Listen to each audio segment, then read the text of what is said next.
Queridos, eu creio que alguns de vocês sabem que eu tenho reuniões regulares nas quinta-feiras à noite com os nossos dirigentes, com os nossos obreiros lá do Chile. E estamos sempre estudando. Nesse caso, agora estamos estudando o livro de Romanos com eles. Tem sido realmente uma experiência bem bonita, bem interessante. E como sempre também, quando eu tenho que estar compartilhando a palavra com vocês, eu tiro meus tempos para orar, para entender da parte de Deus. O que não falta, né, Tiago, é o que compartilhar. O que não falta é tema que compartilhar com vocês. Mas não se trata de ter, digamos, como se diz, uma biblioteca na cabeça. Não se trata disso. Se trata de entender da parte de Deus o que Ele quer falar, o que Ele quer compartilhar conosco. E para mim eu dou muita importância a isso, por isso tenho muitas vezes meus tempos de oração para que Deus me mostre ou me dê a convicção do que é aquele que devo compartilhar com vocês. E curiosamente, na última quinta-feira eu compartilhei com nossos irmãos um texto que justamente está no capítulo 6 de Romanos, do versículo 1 ao 4. E orando, Deus me incomodou bastante com respeito a esse texto, de poder compartilhar com vocês. Porque eu creio que as aplicações que ele tem são bastante atualizadas, falam bastante da realidade que nós enfrentamos no dia a dia, nesta época, sobretudo. Eu vou ler o texto que está em Romanos capítulo 6, do versículo 1 ao versículo 4, que diz: Que diremos, pois? Permaneceremos no pecado para que seja a graça mais abundante? De modo nenhum, diz o apóstolo.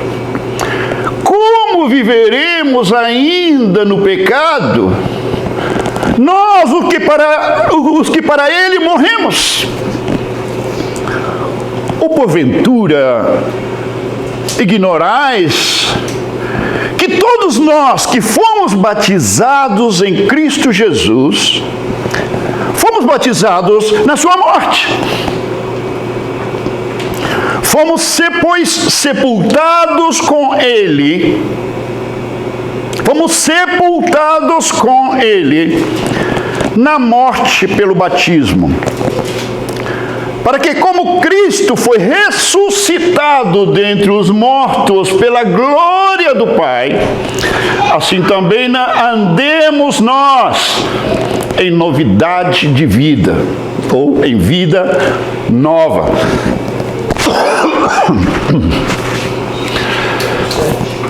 Queridos, esse texto, ele soa muito simples, mas ele tem ao mesmo tempo uma profundidade de significado muito importante, especialmente para os filhos de Deus. Quando Paulo diz, vamos permanecer no pecado, a resposta dele é contundente, é rápida, de jeito nenhum. Agora a pergunta que o apóstolo Paulo está fazendo é, o que ele quer dizer permaneceremos no pecado? Evidentemente, Paulo está falando de que aqueles que estão em Cristo, ou que foram batizados na morte de Cristo, eles não vivem na prática do pecado. A prática do pecado não é parte de um verdadeiro redimido, daquele que recebeu realmente o Evangelho de Cristo. Ainda que sabemos que dentro da mensagem apostólica, o Filho de Deus, ele vai cometer pecado. Mas o cometer pecado são situações ocasionais, são situações pontuais, não é norma de vida. Talvez para muitos de vocês isso que eu estou falando soa muito uma coisa lógica, porque dentro de tudo aquilo que nós temos estudado até agora. Mas sabe o que, queridos? Isso que eu estou mencionando, que é tão simplista, não necessariamente é a realidade do que hoje se conhece como o povo de Deus. Não é a realidade. Evidências nós temos tido por todo lado. Quero lembrar também, como temos falado em outras ocasiões, que a graça de Deus, ela geralmente, quando falamos da graça que está mencionado aqui pelo apóstolo, geralmente as pessoas simplesmente entendem que a graça é um dom dado por Deus sem mérito do ser humano que recebe. É um dom divino dado sem o mérito humano simplesmente. É um favor divino sobre a humanidade. Mas a graça de Deus, da Escritura, queridos, muitas vezes ela não é mencionada, que também é um recurso espiritual. Ela também é um poder sobrenatural, um poder real, que se manifesta sobre a vida do Filho de Deus, para capacitá-lo. A graça nos capacita, primeiramente, para ser as pessoas que Deus nos chamou a ser. Nos capacita para viver uma vida real e consequente com aquilo que dizemos ser. É uma graça que nos capacita também para cumprir a nossa função como filhos de Deus, cumprir o nosso chamado. Uma graça que nos capacita para viver na obediência que sabemos que não é natural, sabemos que não é real para o ser humano natural. Obediência a Deus. Cumprir as demandas da cruz do Calvário. Isto já por si já é um grande milagre. Mas Paulo diz, não, de jeito nenhum vamos permanecer no pecado. Você sabe que na época, quando o apóstolo Paulo escreveu isso, naquela época, ele fez tanta ênfase sobre o tema da graça. Logicamente havia uma razão. Ele pregava muito aos judeus e também pregava muito aos gentios. Havia muito paganismo naquela época. E tanto o judaísmo como o paganismo tinha algo em comum.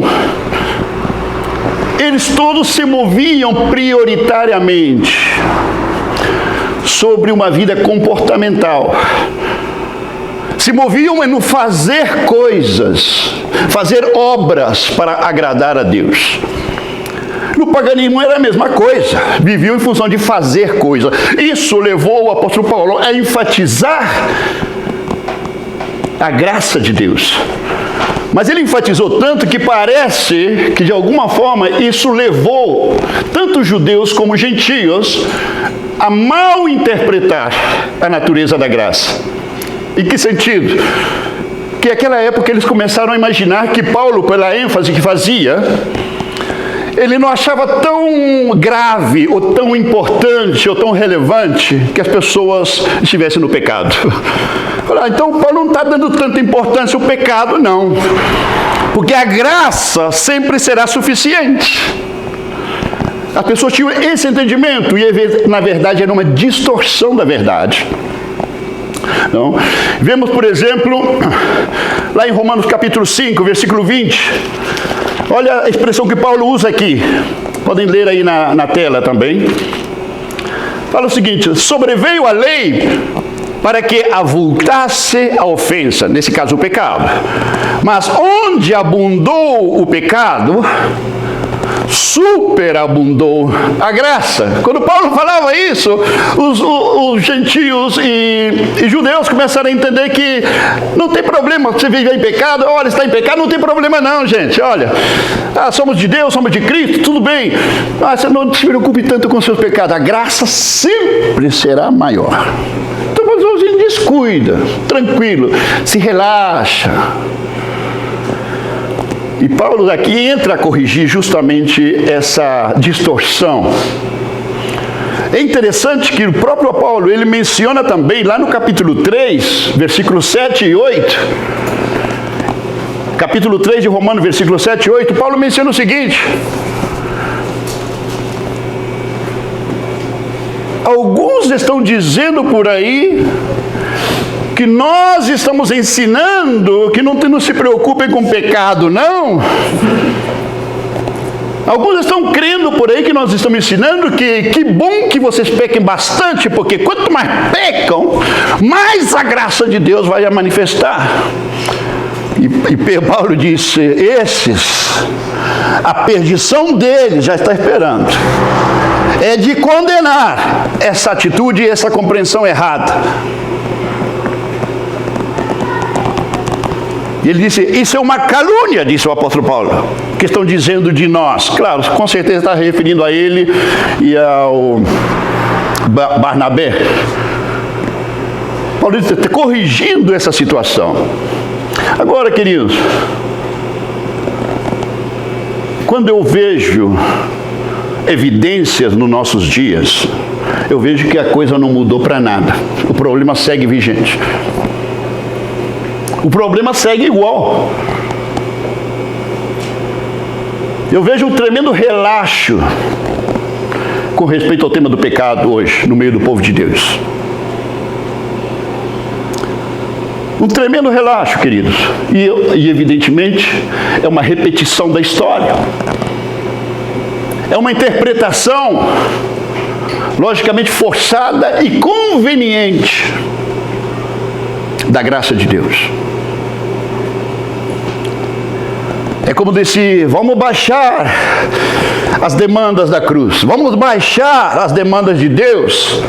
Por amor, sim, hein? Por amor. Vamos baixar as demandas da cruz. Vamos baixar as demandas do Evangelho para que muitos mais possam subir no carro. Isso é o que eu vejo acontecendo. E isso é um engano diabólico. Vamos baixar as demandas da cruz por amor, para que seja mais fácil, para que os mais débeis, os irmãos mais fracos possam poder também estar no bote, estar no trem. Isto procede das trevas, querida. Isso procede do diabo. Porque quando falamos de viver na graça de Deus, e Paulo diz, vamos permanecer no pecado, de jeito nenhum. Ele está falando de algo milagroso. É algo sobrenatural, é não permanecer no pecado. Eu creio que já mencionei para vocês algumas experiências minhas aqui. São várias, tá? São várias. Mas eu quero lembrar duas experiências que eu já tive aqui, desde que eu cheguei no Brasil. Vocês vão lembrar porque eu já mencionei isso. Ceia do Senhor. Irmãos, não permita que os pecados na sua vida sejam um impedimento para você participar da ceia do Senhor.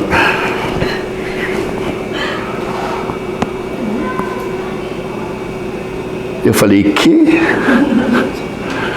Vamos trazer para a mesa do Senhor justamente a causa que o levou à cruz do Calvário, que é o pecado? Vamos trazer pecado à mesa do Senhor, que foi o motivo que levou a Cristo na cruz do Calvário. Vamos celebrar, vamos gozar da cara de Jesus com isso.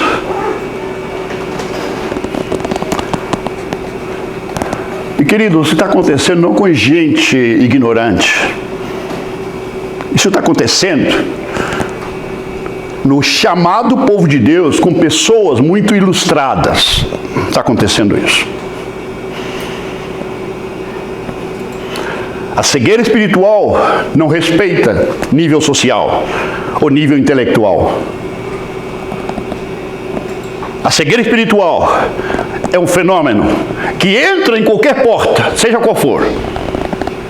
Em qualquer casa, em qualquer cabeça, ela entra.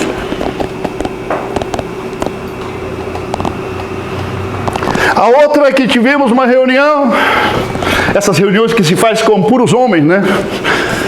E de repente não falta, a maioria está sempre fechada, né, para abrir. Mas de repente não falta aquele que se sente na liberdade de começar a contar os seus pecados. E esse irmão começa a contar, praticamente pedindo ajuda. E sabe o que o dirigente falou com ele? Meu irmão, não se preocupa com os seus pecados, não. Estamos justificados. Tranquilo. Queridos, o terrível, difícil disso é ver essas coisas saindo de boca de pessoas que são pessoas queridas, são pessoas sinceras, são pessoas que de alguma maneira expressam amor a Deus, São pessoas que de alguma maneira mostram certa fidelidade nas coisas de Deus, e você ouve esse tipo de coisa, que é o próprio diabo falando na boca deles. É o próprio Satanás falando. Já que não podemos viver o milagre da transformação de vida, façamos o que possamos. Vivamos como possamos viver. Façamos o que podemos. Deus terá que aceitar, né? Deus terá que aceitar. Porque até aqui a gente pode. Até aqui eu posso. Então Deus terá que compreender. Ele terá que compreender. Ele terá que aceitar.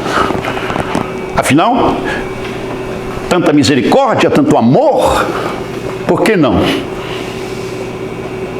O diabo tem feito uma tremenda obra, ele merece um Oscar com o que ele está fazendo com o povo de Deus. O povo chamado povo de Deus. Não se engane. Não todo mundo que está enchendo templos de igreja por aí são filhos de Deus. Não se engane com isso.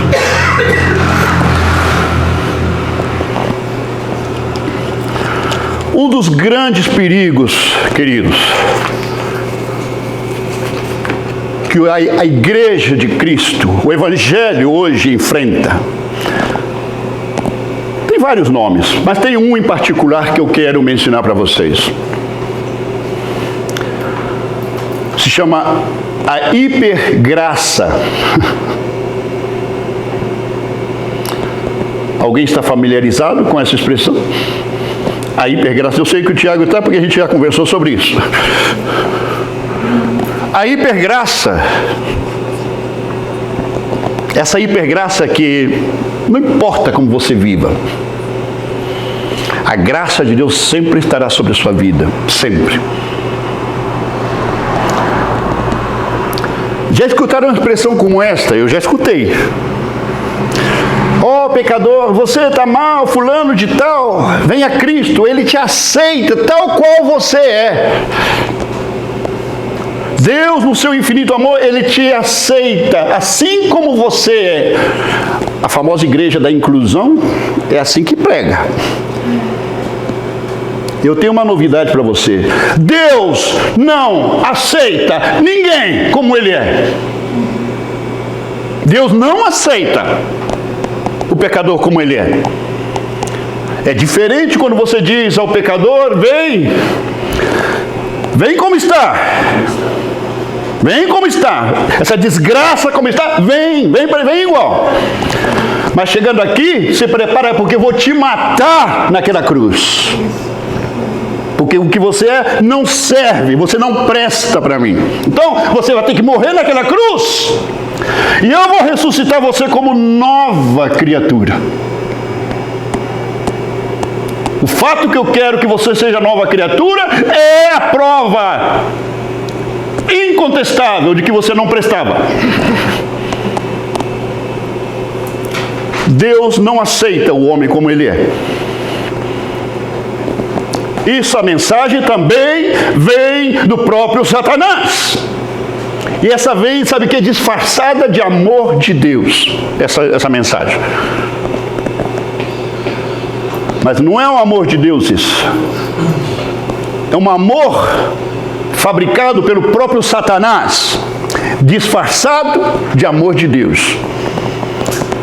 Nós que entendemos a mensagem do Evangelho, sabemos que não somente temos que ser transformados em novas criaturas.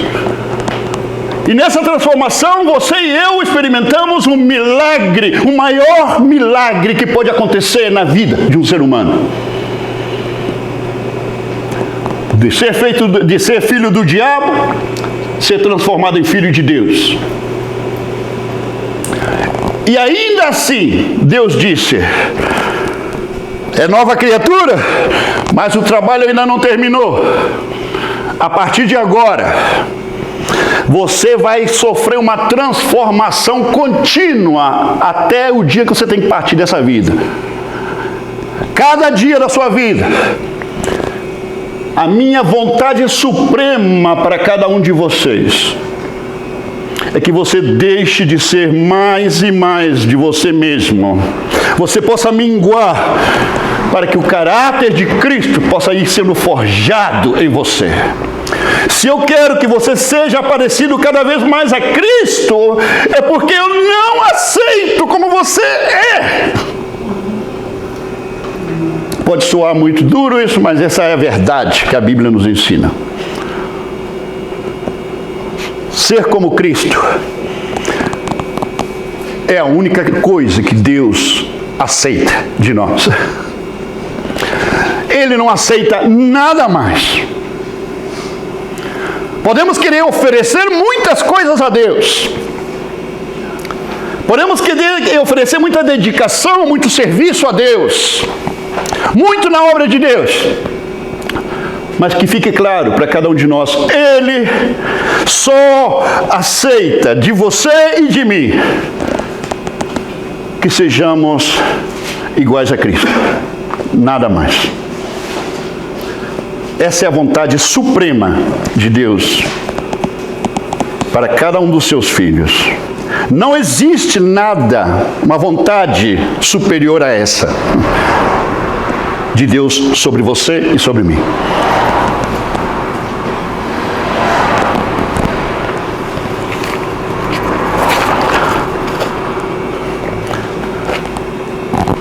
Vocês estão vendo que vivemos tempos difíceis.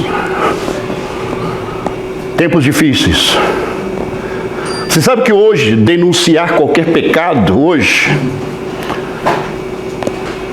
a leitura que se faz é discurso de ódio. Denunciar pecado, especialmente aqueles que estão inconformes de ser homens e querem ser mulheres, e os que são mulheres e querem ser homens.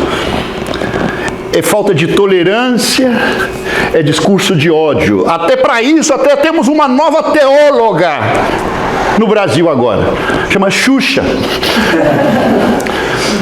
Ela diz que não está de acordo com a Bíblia como está. Tem que fazer modificações e tirar tudo aquilo que denuncia os homossexuais na Bíblia.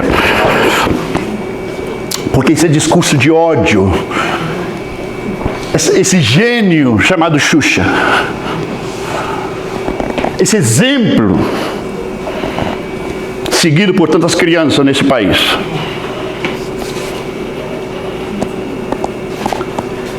Se está difícil denunciar o pecado no mundo, queridos, sabe o que vai acontecer? Escreve o que eu estou dizendo. Vai chegar um momento que esse tipo de mentalidade, de discurso de ódio, vai estar dentro das igrejas.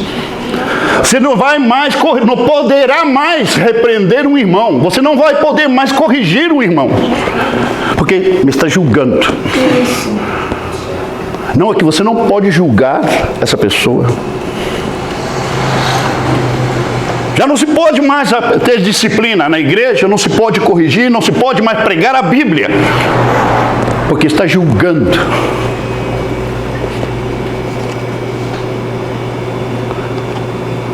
E sabe que tudo isso está acontecendo de maneira sorrateira, de maneira assim,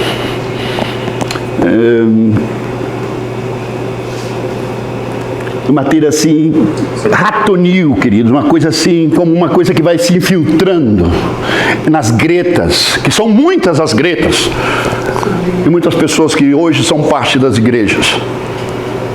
Vai se filtrando. E sabe que ninguém percebe, ninguém vê o problema que está causando isso. E cada vez que você olha para a Escritura e começa a ver a realidade, você fica cada dia mais horrorizado. Você vê o que diz a Bíblia e vê o que o povo está dizendo, o que as igrejas estão fazendo, e você fica cada vez mais horrorizado.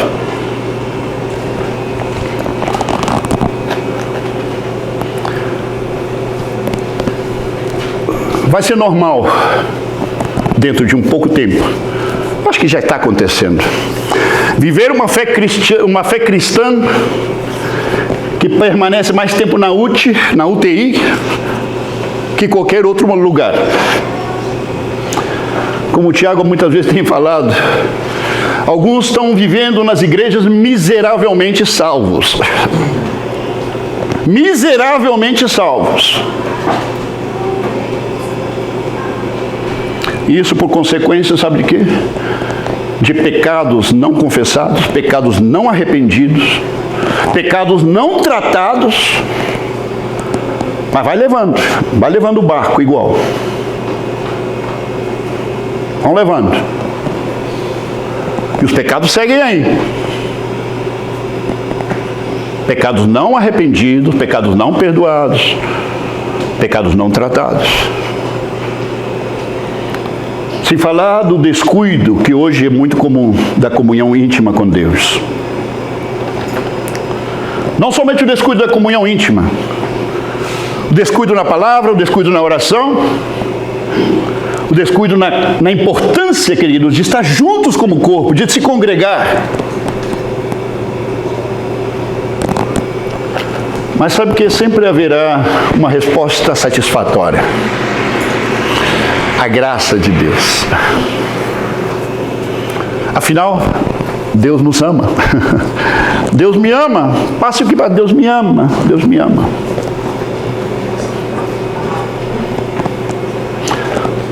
O diabo conhece a Bíblia melhor que você e que eu. Pode ter certeza disso. Ele sabe usar a Bíblia. Teve a cara de pau de usar a Bíblia contra o próprio autor da Bíblia, que foi Jesus, na tentação. É cara de pau mesmo. Não vai querer usar contra você e contra mim?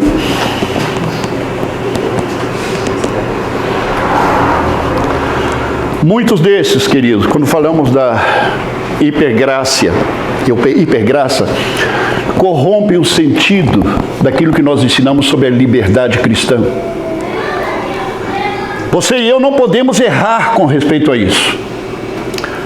A liberdade cristã, em primeiro lugar, ela nos foi dada para nos livrar da escravidão, das trevas e do pecado.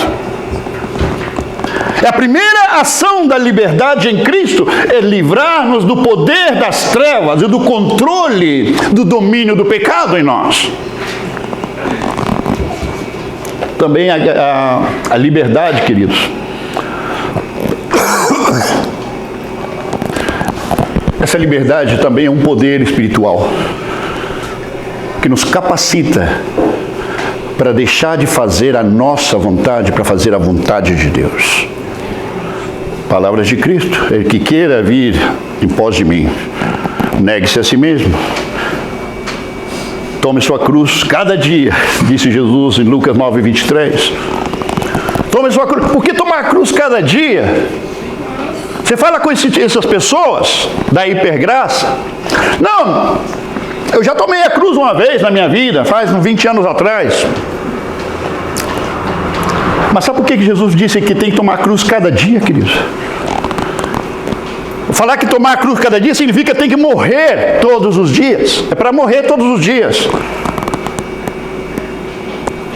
Morrer para nós mesmos. Porque você e eu precisamos morrer cada dia. Você e eu precisamos a cruz cada dia.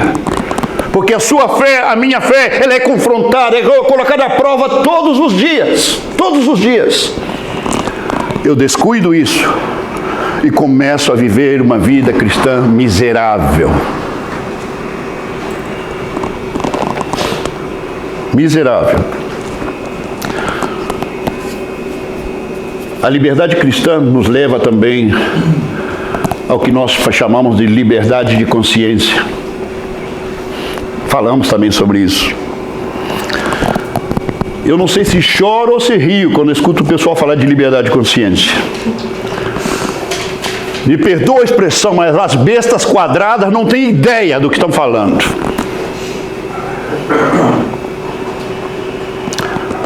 Você escuta político falando de liberdade de consciência? Você vê irmãos que gostam de viver em rebeldia no pecado? Não, eu estou atuando em consciência. Estou atuando na minha consciência, eu estou fazendo isso. A pergunta é: por onde anda essa consciência?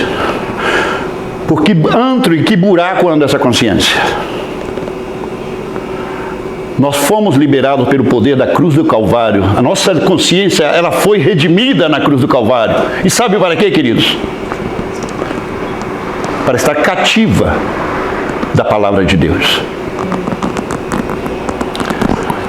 O cristão que vem falar comigo, que vem estar atuando em consciência, como se está atuando em consciência, está tudo certo.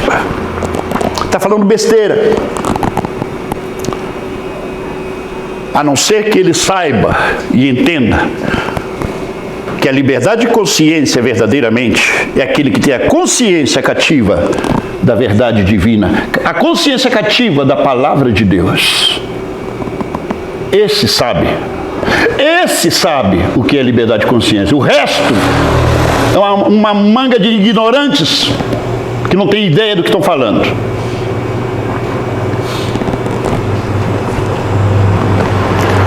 Na verdade, convertem aquilo que chamam liberdade cristã em libertinagem. Eles não creem nesse assunto de negar-se a si mesmo. Não creem nisso. E sabe, tem outra coisa curiosa. Esses personagens, eles têm um tipo de rejeição inexplicável. Olha bem, uma rejeição inexplicável a tudo que tem a ver com doutrinas ou fundamentos da fé. Já conversei com esse tipo de gente.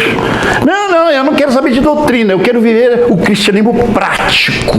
Eu quero viver um cristianismo assim, de fato. Um cristianismo assim, onde você sabe que a verdade é essa e tem que fazer assim, tem que fazer certo, tudo certo. Como vai saber o que é certo se não conhece o fundamento da fé? De onde você vai nutrir os seus princípios se não sabe nada dos fundamentos da fé? Eu tenho me topado com esses. A última pessoa que me falou isso, eu falei, sabe o quê? Nunca mais volte a conversar comigo. Nunca mais fale nada comigo. Mas por quê? Porque você não tem ideia das besteiras que estão saindo da sua boca. Não tem ideia. E sabe o quê? Essa geração mais jovem, eles não querem saber de doutrina. Não quer saber dos fundamentos da fé. E não entende que o fundamento da fé é um mapa que direciona o que eles devem pensar, como devem crer, para onde devem ir. Mas o que querem não é liberdade, é libertinagem. Disfarçada de Cristo. Uma libertinagem disfarçada de filhos de Deus. Só falta armar um bloco de carnaval. Você sabia que, a propósito disso, você sabe que tem um bloco de crentes no Brasil? Em Belo Horizonte tem, no Rio de Janeiro tem. As irmãs e os irmãos aí, ó. Chega até dor no quadril depois. 3 dias, 3 noites sem parar. E tudo por evangelizar. Eu falei, para evangelizar? A pergunta é de qual dos evangelhos vai usar para evangelizar?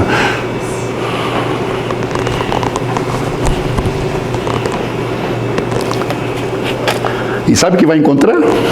Um montão de crente aí no Egito. Vai encantar, vai olhar para aquele bloco, vai dizer, um bloco de crente, era justo o que eu queria.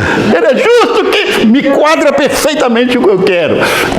E um montão de crente desviado por aí vai se somar a essa nova onda.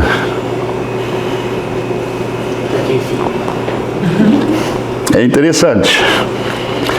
E quando falamos de fundamento da fé, sabe que muito dessa geração assim, esses são fundamentalistas. Sou fundamentalista. Somos talibãs do Estado Islâmico, não, o Estado cristão. Não. Existe outra corrente interessante por aí que tem que estar alerta, queridos. Que não é tão nova, é bastante antiga essa outra corrente. Que está muito emparentada com a hipergraça. Sabe qual é? Ela veio para reforçar essa tendência, essa onda. Chama antinomianismo. Explico. Você sabe o que é, né? Nomianismo, você vem do termo nomos, que significa lei. No grego. Nomos, é lei. Então, antinomianismo significa em oposição ou em contra da lei. E nesse caso do antinomianismo, estamos falando de um movimento cristão, supostamente cristão. E eles estão contra o quê? Eles estão contra a lei do Antigo Testamento. Pode haver alguns que entendem um pouco melhor, outros que não entendem tão claramente, como passa em todas as vertentes. Mas o problema é que na lei do Antigo Testamento existe uma lei cerimonial, existem leis sanitárias, e está também a lei ética de Deus. E sabe o que eles fazem? Ou pelo menos os grupos mais radicais, dos antinomianistas, pegam o pacote inteiro e jogam no lixo. Por quê? Porque estamos na graça. A lei ficou para trás, agora estamos na graça. Essa é a mentalidade. Em outras palavras, os mais extremistas chegam no ponto de dizer: não temos que obedecer mais nenhum mandamento moral ou um mandamento ético de Deus, porque isso era da lei, já não se pratica mais. Estamos na graça.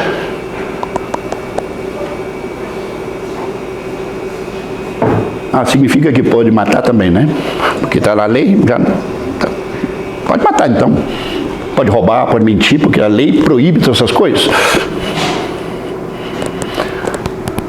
E tem gente que se considera filho de Deus e que anda fazendo coisas parecidas. Sabe que Jesus falou em Mateus capítulo 5, não aparece aí no texto, já não coloquei isso aí. Mateus capítulo 5, versículo 17, Jesus falou o seguinte: não pensem que eu vim abolir a lei. Não pensem que eu vim abolir a lei. Eu vim cumprir a lei.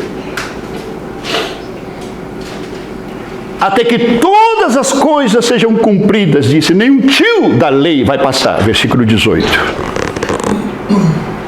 Até que tudo se cumpra, não vai passar. Nem sequer o tio da lei vai passar. Palavras de Cristo. Se nós lemos em Romanos capítulo 8, querido, versículo 3 e 4, essas palavras de Paulo são poderosíssimas. Está o texto aí? Está o texto aí? 8, versículo 3 e 4. Olha bem o que Paulo está dizendo: porquanto que for impossível a lei do que estava enferma pela carne, isso fez Deus enviando o seu próprio Filho em semelhança de carne pecaminosa, quer dizer, um corpo humano. E no tocante ao pecado, e com efeito condenou Deus na carne o pecado, a fim de que, presta atenção, versículo 4, a fim de que o preceito da lei se cumprisse em nós, que não andamos segundo a carne. Porque os que andam segundo a carne, eles estão debaixo da lei. Não andamos segundo a carne, mas segundo o Espírito. O preceito da lei se cumpre naqueles que estão em Cristo Jesus. Muitas pessoas, eu sei que esse ponto é um tema controversial, não vou entrar no mérito agora, porque é bastante mais extenso. Mas é um ponto no qual eu, pessoalmente, tenho fortes divergências. E tenho base bíblica para provar essa divergência. Já mencionei para vocês, eu creio que talvez vão escutar isso de mim muitas vezes, isso que eu vou mencionar. A teologia ortodoxa fala que nós fomos declarados justos em Cristo Jesus. Mas não existe nenhum fundamento na Escritura para que logissomai, o termo grego, significa declarado justo. A Bíblia ensina que nós fomos contabilizados, não é? Logissomai, que a Bíblia utiliza a palavra imputação, não é declaração de justo, senão é um termo contábil. Somos contabilizados como justos, não declarados. Por que eu estou mencionando isso? Porque tem que ver com esse texto. Porque que passa com os da hipergraça, os antinomianistas? Não, irmão, é que nós somos pecadores. Está explicado porque nós vivemos pecado, não? Como cristãos vivemos pecado porque somos pecadores. Que não existe, eu já falei isso com vocês, não existe um só versículo no Novo Testamento onde um redimido de Cristo é pecador, aparece como pecador. E temos a natureza de Adão, e nós seguimos com a natureza caída, né? Mas está explicado porque nós não podemos viver sem pecar. E Paulo, quando escreveu isso, permanecendo no pecado, errou. Paulo aqui estava errado.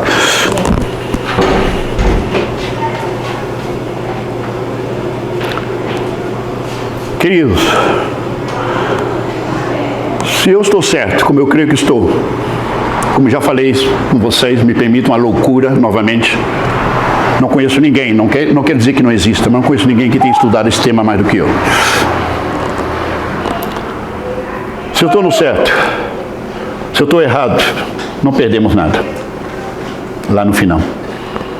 Mas se eu estou no certo, a grande maioria dos crentes, dos evangélicos nesse mundo, vão para o inferno. Somos pecadores, temos a natureza pecaminosa, e aí está explicado por que nós permanecemos no pecado. Mas tranquilo, a graça sempre será suficiente. Mas estamos justificados, não se preocupe com seus pecados, estamos justificados. Significa que você não está vivendo o milagre da transformação de vida? Você não está vivendo, não sabe o que é viver em santidade, então? Santidade? Santidade?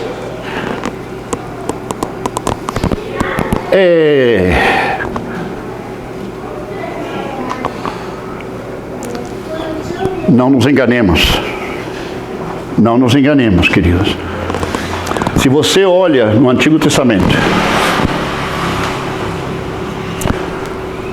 a lei no Antigo Testamento se resume em 10 mandamentos e depois se resume em 2 mandamentos.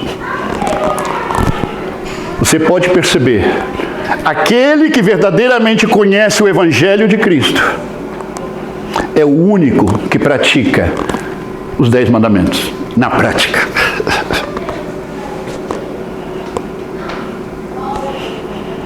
Aquele que recebeu verdadeiramente o Evangelho é a única pessoa que verdadeiramente na prática, não somente a lei de Deus se cumpre nele, em Cristo, senão que na prática ele está cumprindo os 10 mandamentos. Talvez você vai dizer, mas e o sábado, guardar o sábado?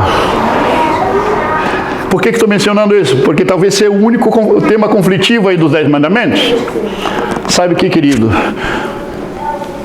Eu espero que vocês tenham prestado atenção na leitura que fez, o texto que foi lido em Hebreus capítulo 4. O texto fala de repouso, fala do descanso. Sabe o que é o repouso e o descanso na Bíblia? Cristo. Sabe o que é o Shabat na Bíblia? A manifestação do Messias. Sabe por que os judeus seguem celebrando o sábado? Porque para eles o Messias ainda não chegou. Porque o dia que o Messias chegar, eles pararão de celebrar o sábado. Porque o Messias, a chegada dele, é o descanso do povo de Deus. Se você recebeu a Cristo, recebeu o Evangelho, queridos, você entrou no descanso do povo de Deus já. Você está celebrando o Shabat todos os dias da sua vida. Mais que os judeus. Está entendendo o que eu estou dizendo?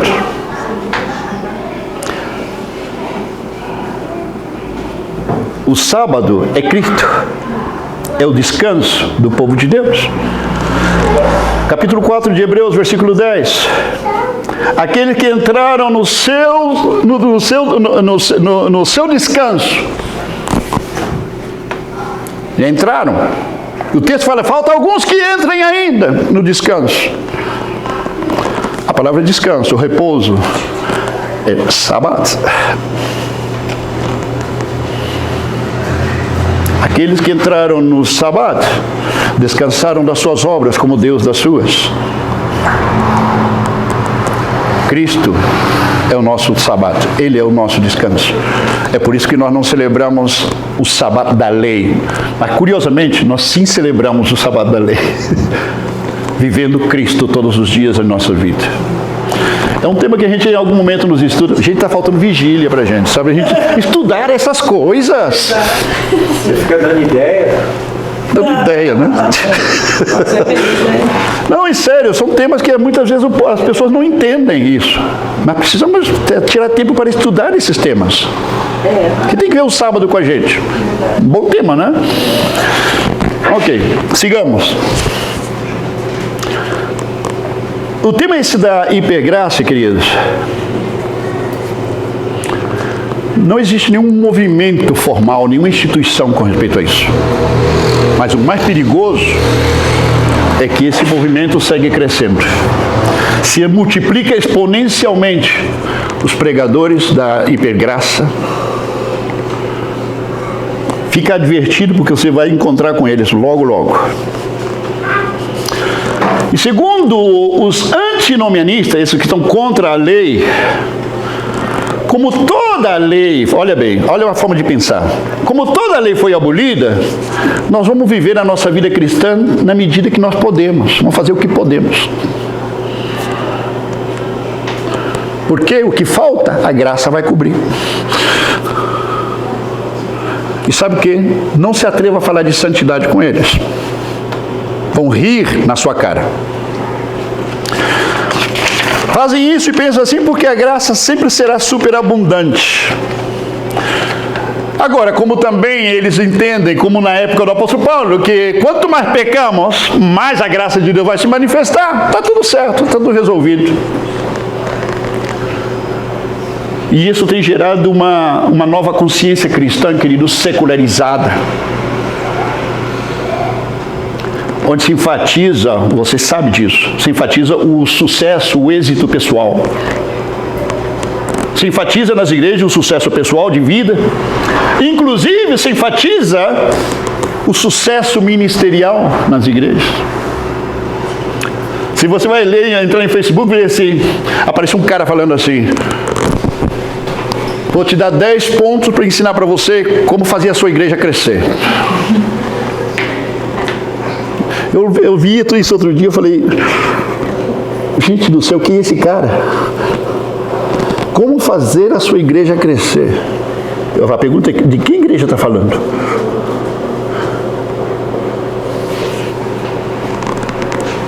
Não é pela palavra, né? Uma coisa é certa, se a meta é crescer, a qualquer preço vai ser. Com certeza vai ter que pagar alguma coisa para o curso. Queridos, o problema também, por essa mentalidade cristã secularizada, se tem perdido o sentido, olha bem, das coisas sagradas.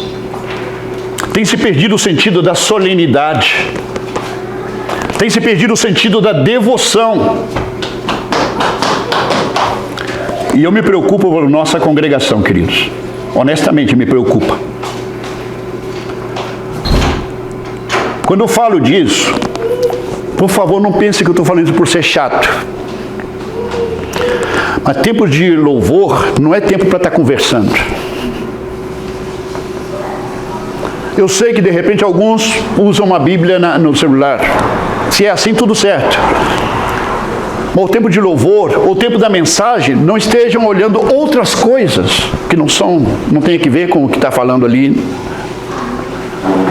em celular ou qualquer outra coisa, ou pessoas conversando, ou as crianças. Tratemos de falar com as nossas crianças. Eu gostaria de pedir a todos, na verdade, todos que somos pais ou avós, nos deem a liberdade de que, ainda que não seja a nossa criança, se estiver perto, estiver conversando, chamar a atenção, falar, ó, quietinho aí. Porque que mensagem nós estamos transmitindo às nossas crianças? Você pode conversar, você pode falar na hora que está cantando, você está adorando a Deus, na hora que está lendo a palavra de Deus, na hora que está pregando. Você pode conversar, você pode fazer qualquer coisa. E queridos, evitemos, a Letícia falou isso aqui, evitemos estar buscando cafezinho na hora do louvor, na hora da mensagem. Não roubemos, não permitamos distração numa coisa que pertence exclusivamente ao Senhor. Nós precisamos resgatar isso, porque isso se está perdendo em todo lado, em toda parte se está perdendo isso. Não há temor de Deus.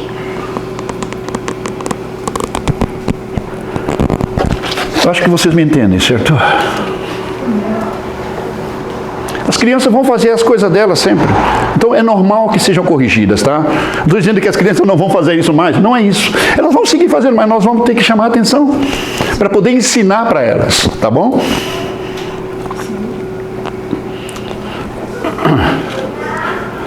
Esses movimentos que eu estou mencionando, eles não tomam um posicionamento firme com respeito ao tema da santidade, queridos. O tema da santidade não se prega e já não se ensina mais.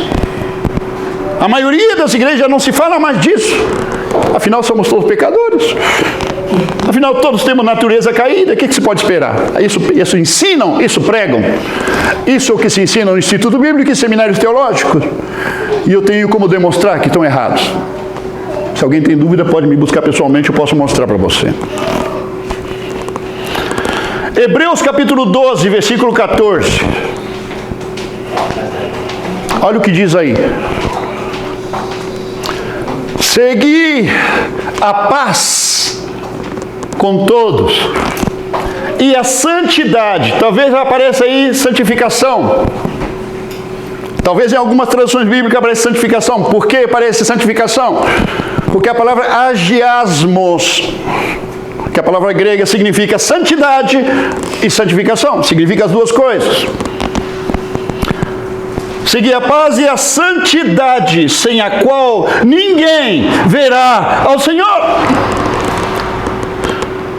Vamos falar disso nessa geração, queridos? Vamos falar o seguinte: então ninguém se salva. Ninguém vai ver a Cristo, então. Se eu não sigo a santidade, eu não vou ver ao Senhor. Então não escapa ninguém. O problema é que essas pessoas desconhecem que viver a fé cristã é viver um milagre. A santidade é resultado desse milagre. A graça, queridos, ela não nos conduz, ela não multiplica o pecado.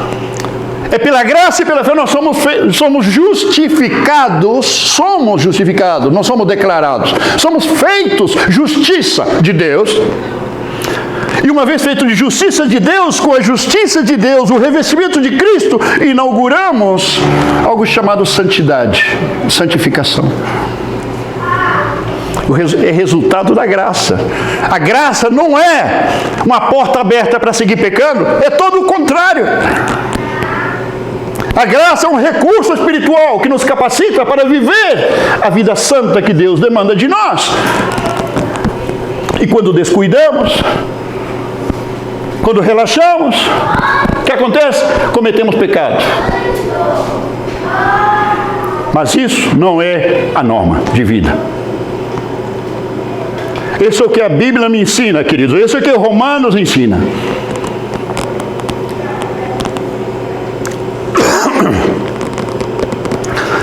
Muitos não entendem que a gravidade do pecado, olha bem, não é a gravidade do pecado que faz multiplicar a graça, sabia?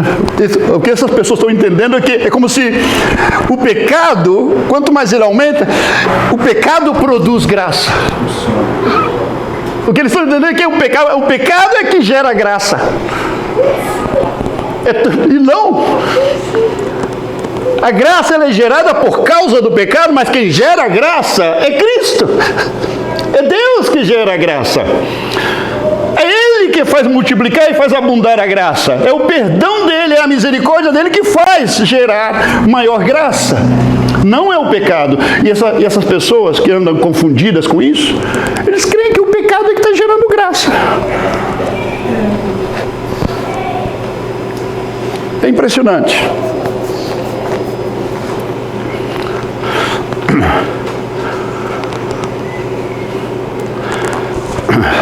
A razão por que essas pessoas vivem assim, queridos.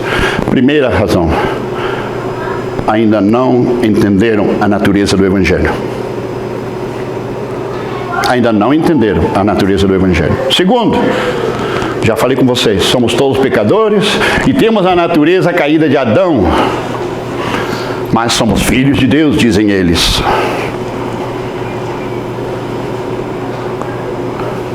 Se eles entendessem, eu dou graças a Deus pela presença da Neide aqui, porque nós começamos com a Michelle a conversar com ela sobre o tema do batismo. Eu falei com ela, eu quero ver a senhora na próxima ceia.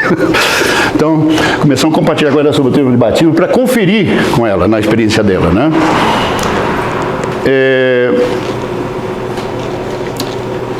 O grande problema, queridos, que as pessoas não entendem, para mim, é uma das doutrinas mais importantes de toda a Bíblia. É o batismo. Se as pessoas entendessem a natureza do batismo, de verdade, porque o que abunda por todo lado são pecadores molhados dentro das igrejas. E realmente, entender a natureza do batismo é entender a natureza da vida a qual nós fomos chamados. E eu quero tomar a liberdade de mencionar algumas coisinhas relacionadas com isso. Com certeza vai ser uma lembrança para alguns que já experimentaram isso. E para outros vai ser como reforçar sua convicção. Mas, queridos, quando o Paulo, ele fala no versículo 3, olha bem. Ou porventura, ele está falando com a igreja lá de Roma. Vocês ignoram, vocês não sabem que todos nós que fomos batizados em Cristo, fomos batizados na sua morte?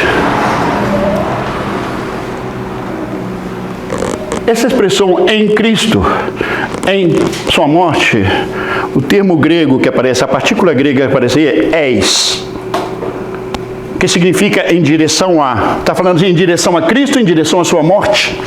Ou introduzido a Cristo, ou introduzidos na sua morte? Esse é o sentido de eis aqui. Em Cristo. Disse, todos que foram batizados em Cristo foram batizados à sua morte. Lembrando a vocês que em capítulo 12 de João, versículo 50, Lucas, versículo 50, Jesus estava com seus discípulos e diz, de um batismo eu tenho que ser batizado. E como a minha alma se angustia até que isso aconteça. De que batismo Jesus está falando, queridos? Se ele já tinha sido batizado por João Batista. Logicamente não estava falando de batismo em água. Ele estava falando da sua morte. De um batismo devo ser batizado, como a minha alma se angustia até que isso aconteça. Jesus chamou a morte dele na cruz de batismo. Quando Paulo, no versículo 3 de capítulo 6 de Romanos, diz, irmãos romanos, vocês não sabem? Vocês não sabiam isso? Paulo se surpreenderia. A maioria de hoje não sabe. Nas igrejas não sabem. Que todos que nós fomos batizados em Cristo, ou dentro de Cristo, ou com Cristo, fomos batizados na sua morte. Quer dizer, dentro da sua morte, com a sua morte, então morremos com ele na cruz. Isso está dizendo. Paulo está dizendo, queridos, o batismo cristão começa na cruz do Calvário. Não tem nada a ver com a água aí. Começa na cruz. Você é identificado com Cristo.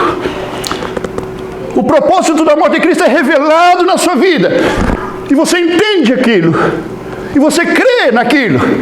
E você diz, eu quero isso, eu preciso disso na minha vida. Você se identifica com Cristo na cruz do Calvário. Você confessa seus pecados, se arrepende, e o Espírito Santo vem e toma você dentro da contabilidade de Deus. E leva você todo o seu ser. E coloca você naquela revelação da cruz. É a revelação da cruz que faz você nascer de novo. Não é a revelação de Jesus no momento que Jesus nasceu em Belém que faz você se converter, não. Não é a revelação do que Moisés bateu na rocha no deserto, aí você recebeu a revelação para se converter. Não, queridos. A revelação para converter de verdade é o Cristo crucificado no seu lugar na cruz. Não se engane.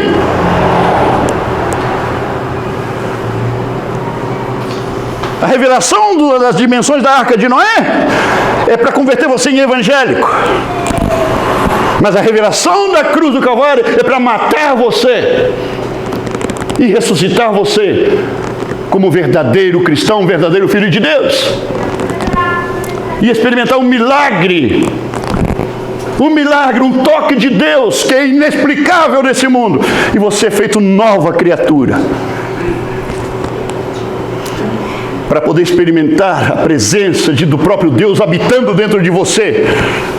Experimentar o milagre da santidade, experimentar o milagre da vitória, sabendo que o diabo não pode tocar você e não tem absolutamente nada em você. Mas quanta confusão existe hoje, queridos, por causa de falta de entendimento. Paulo diz, nós fomos batizados na morte dele. Você se identifica, o Espírito Santo toma você e sabe o quê? E vai e coloca você dentro do corpo de Cristo, no momento que ele está morrendo na cruz. E aquele é o momento que Deus escolheu para contabilizar você, de incluir você, de escrever o seu nome no livro da vida, de adotar você como filho e dizer, agora você é parte da Igreja Universal de Cristo. E você é colocado lá dentro de Jesus, na hora da morte. E o castigo de Deus vem sobre Jesus. Assim, desta forma também você é julgado, juntamente com Ele. A ira de Deus sai e cai sobre Jesus enquanto você está dentro dele. E você é julgado. Você passou pelo juízo da cruz juntamente com Cristo. É por isso que o apóstolo Paulo, no capítulo 8, diz, agora, pois nenhuma condenação mais há para os que estão em Cristo Jesus. Não existe mais juízo. Muitos cristãos dizem hoje, eu sou membro do corpo de Cristo, eu estou dentro do corpo de Cristo, e não tem ideia como chegaram lá.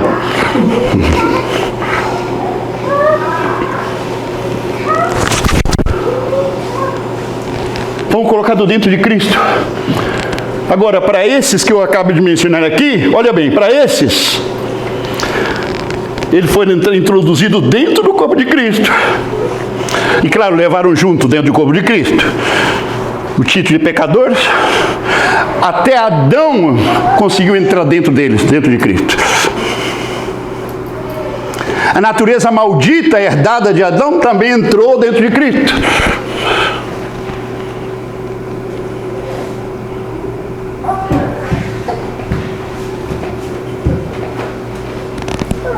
Não, querido, não.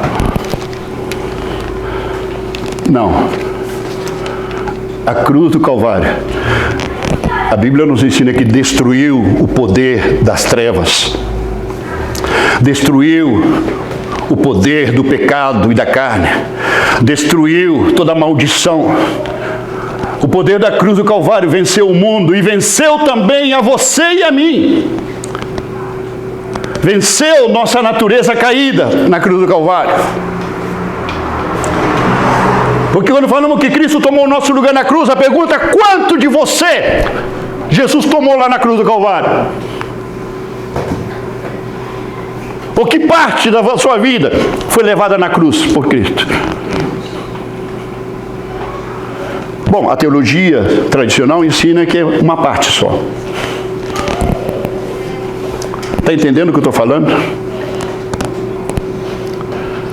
Claro, por isso não podem falar de santidade. Quanto Jesus levou de você na cruz do Calvário? levou meus pecados. E deixou a fábrica de pecados intacta. O problema não é o pecado. Pecado, sabe o que Deus faz? Perdoado. Pronto. Sabe qual é o problema de Deus? Você e eu. Não é o pecado o problema de Deus. O problema é o pecador. A Deus odeia o pecado, mas ama o pecador. Ah, sim, por que não lança o pecado que tanto odeia no inferno e não o pecador que ele tanto ama? Querido, é tanta mentira, tanta distorção da palavra de Deus. No batismo, querido, você se arrepende. E quando você é introduzido dentro do corpo de Cristo na cruz do Calvário, você entra ali para poder permanecer, para ficar ali, você não sai mais. Adão fica de fora. Você não pode estar nos dois Adões ao mesmo tempo. Não pode. Na Bíblia, não pode estar nos dois Adões ao mesmo tempo. Se Adão fica de fora, o diabo também fica de fora, porque você está no diabo, ou estava no diabo por causa de Adão. Os dois ficam de fora.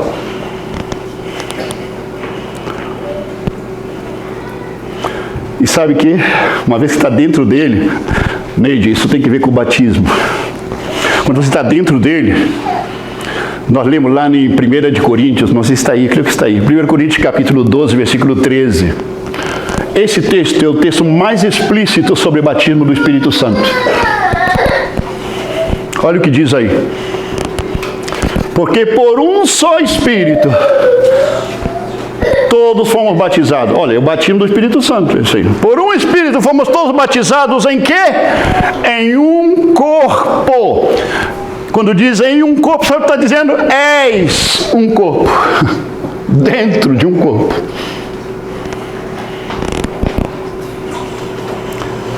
Por um Espírito fomos introduzidos dentro de um corpo. E quando Cristo é ressuscitado pela glória do Pai, como está no versículo 4. Quando você é ressuscitado pela glória do Pai, sabe o que acontece? Você é ressuscitado juntamente com Cristo para uma vida nova. E sabe o que? Você ressuscita cheio de Cristo.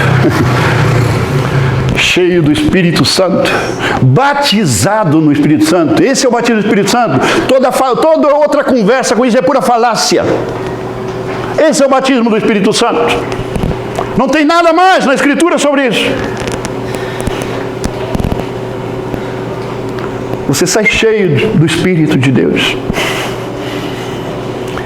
E você pode clamar essa manifestação do Espírito todas as vezes que você quiser na vida, depois disso. E os dons e os ministérios vão fluir por causa desse batismo.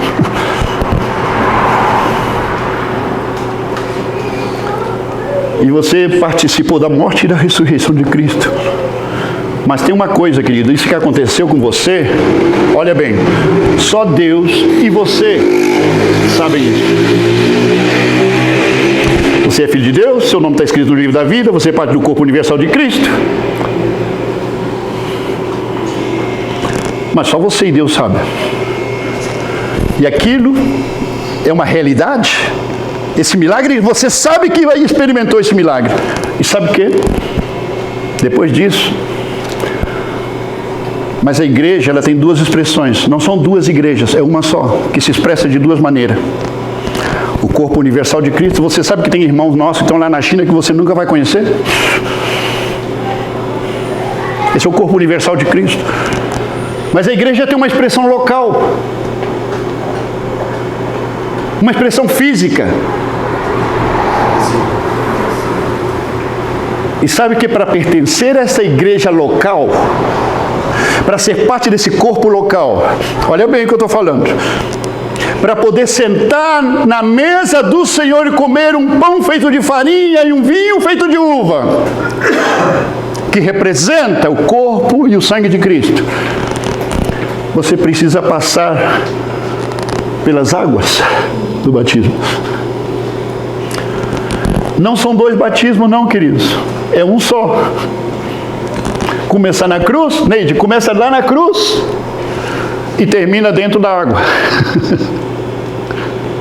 Por que você precisa passar pelas águas?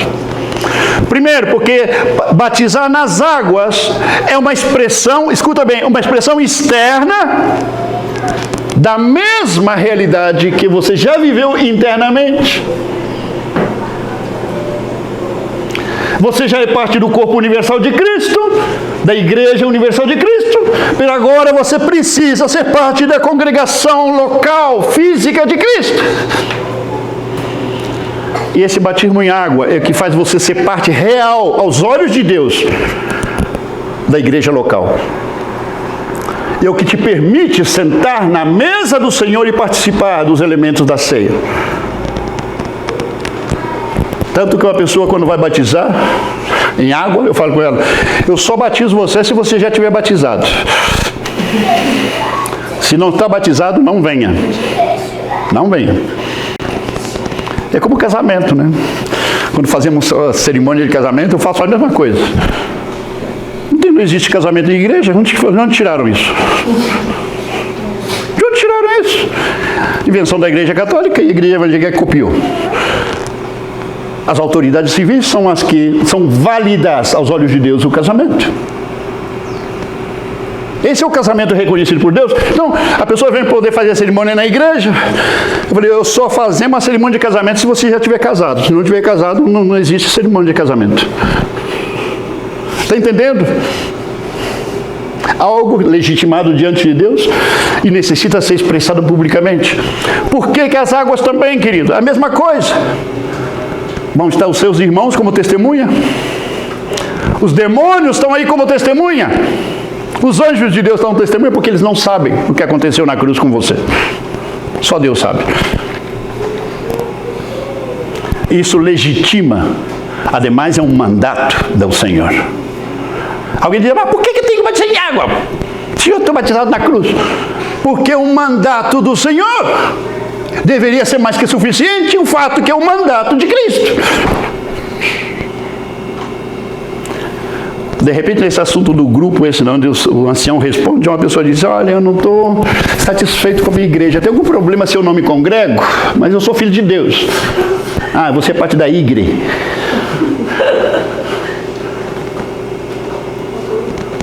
Por que é um problema?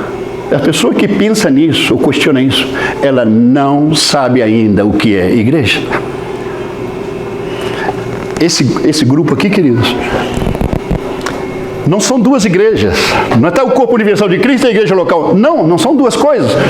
São duas expressões da mesma igreja. É uma coisa só. Se a pessoa questiona se deve congregar ou não, ela não entendeu ainda o que é igreja. Ela ainda não entendeu o que é batismo ainda. Bom, eu me estendi um pouco mais nesse ponto, também em função da Neide, que eu pedi para ela vir hoje, porque eu ia fazer menção disso. Ela tem muita dificuldade, mas graças a Deus está aqui com a gente. Queridos, espero que isso seja a realidade em cada um de nós. Espero que nós estejamos vivenciando isto. Esse é o mistério, esse é o milagre de ser filho de Deus. Não podemos dar o luxo de dizer que somos de Deus, somos filhos de Deus, que amamos a Cristo, se não estamos vivendo isso. Se você tem dificuldade para viver isso, fala com a gente. Fala com a gente, porque tem coisa que você não está entendendo.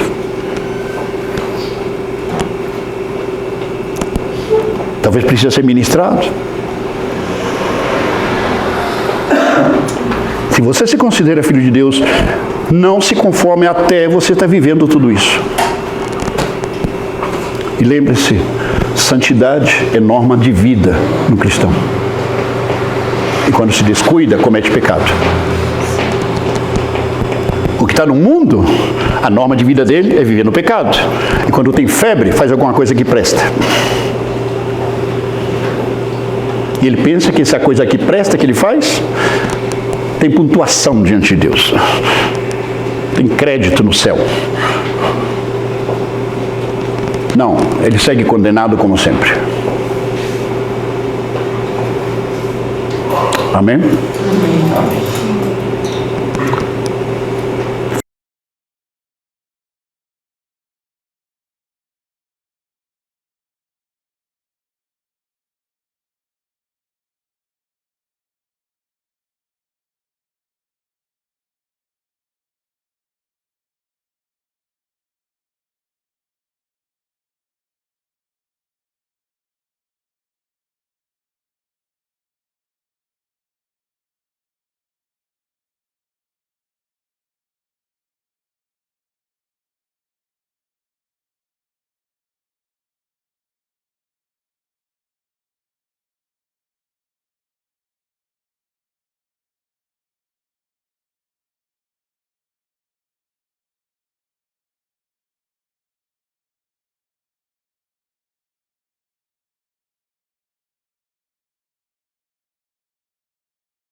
Seguir a paz e a santidade, sem a qual ninguém verá ao Senhor.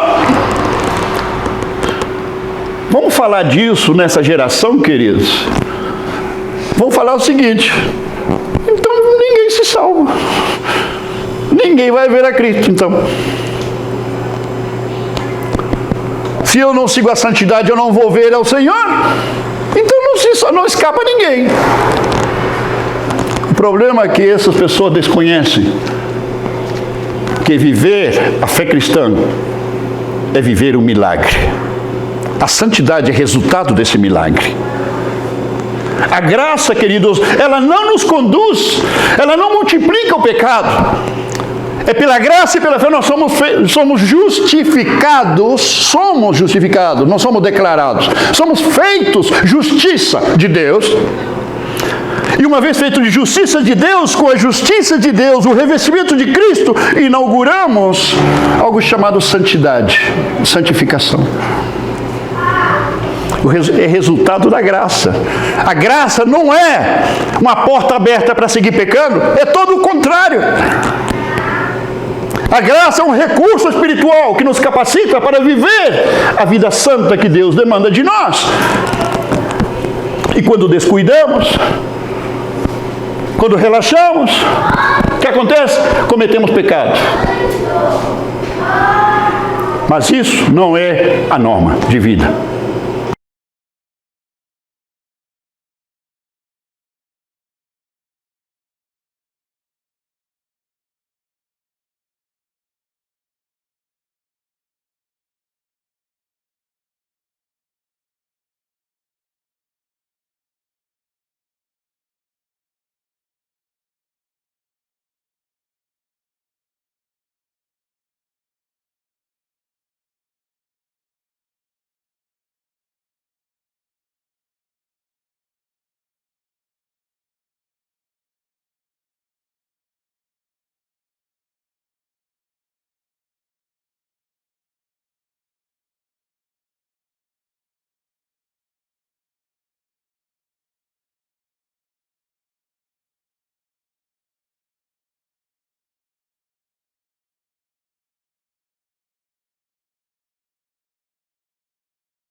Lucas, versículo 50.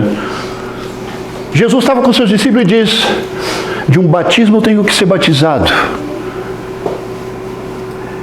E como a minha alma se angustia até que isso aconteça. De que batismo Jesus está falando, queridos? Se ele já tinha sido batizado por João Batista. Logicamente não estava falando de batismo em água. Ele estava falando da sua morte. De um batismo devo ser batizado, como a minha alma se angustia até que isso aconteça. Jesus chamou a morte dele na cruz de batismo.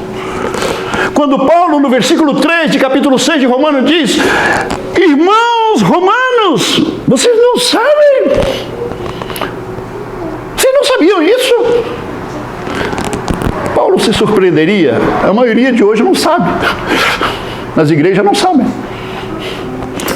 Que todos que nós fomos batizados em Cristo, ou dentro de Cristo, ou com Cristo, fomos batizados na sua morte, quer dizer, dentro da sua morte, com a sua morte, então morremos com ele na cruz. Isso está dizendo. Paulo está dizendo, queridos, o batismo cristão começa na cruz do Calvário.